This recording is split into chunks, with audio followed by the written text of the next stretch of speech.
हमारा मारा पीटत रहेला बुढ़वा खावा मेरा तो मारा पीटल जाला। अरे औरत घर का लक्ष्मी होली हो। ए ससुर जी कमी का बात करतनी कमी ना इरा और बिटिया कमी को भंडार दियो बुझाई कुछ के ना बुझाई। हम तो हाई पढ़ल ससुर जी अनपढ़ राउर डाटर ई बेच के टमाटर चढ़ावे जाले वाटर।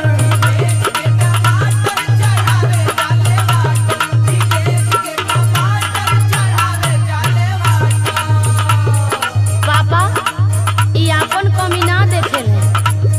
का कमी बा हमरा में?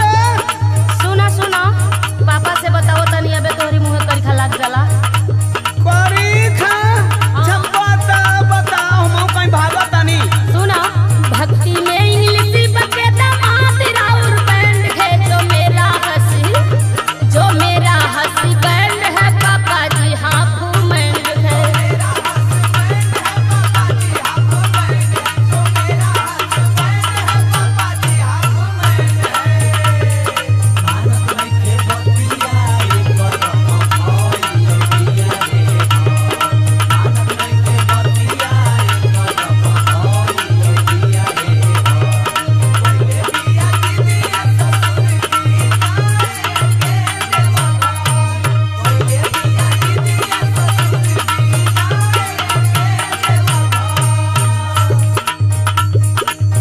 ससुर जी हमरो सुनी कि खाली अपना बेटिए के सुनब।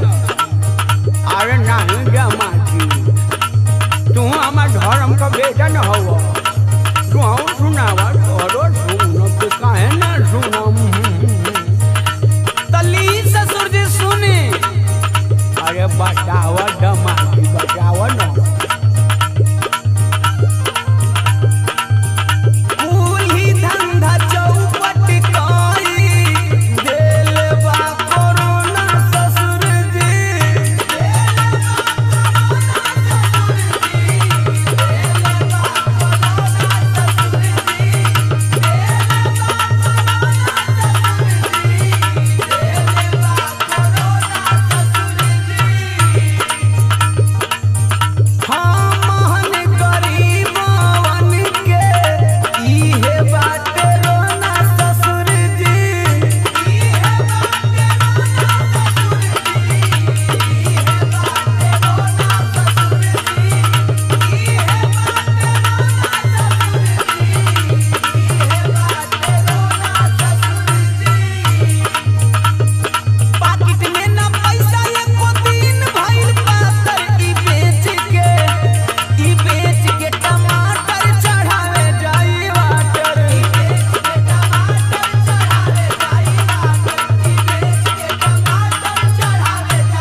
भक्ति का होले कुछ पता हो? अरे ढेर बक बक करबी न त लतवास पे तोर बाबू को समझने में। अच्छा तो हमारियो हाथे में मेहंदी नहीं के लागल ठीक ना? ए बाची फूल कुमारी का कमी बा पहुना में तनी बताओ हम जानी। अच्छा सुना पापा भक्ति के भाव नाही जानेला नारी के पापा।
सुनी ससुर जी, एतने बता दो हम चढ़ावे जाई पानी ससुर जी।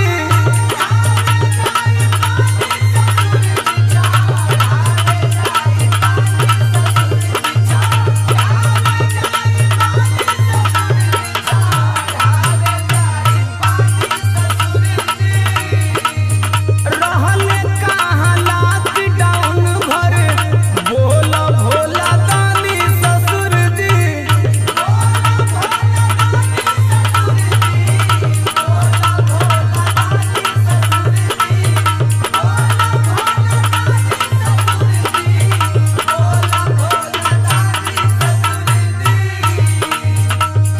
बंद रहे गेट नहीं खुलल कहियो साटर,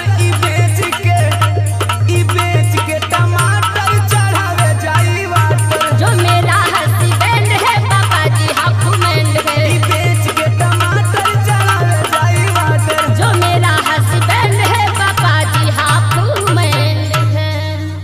अतना मारम की भक्ति भुला जी।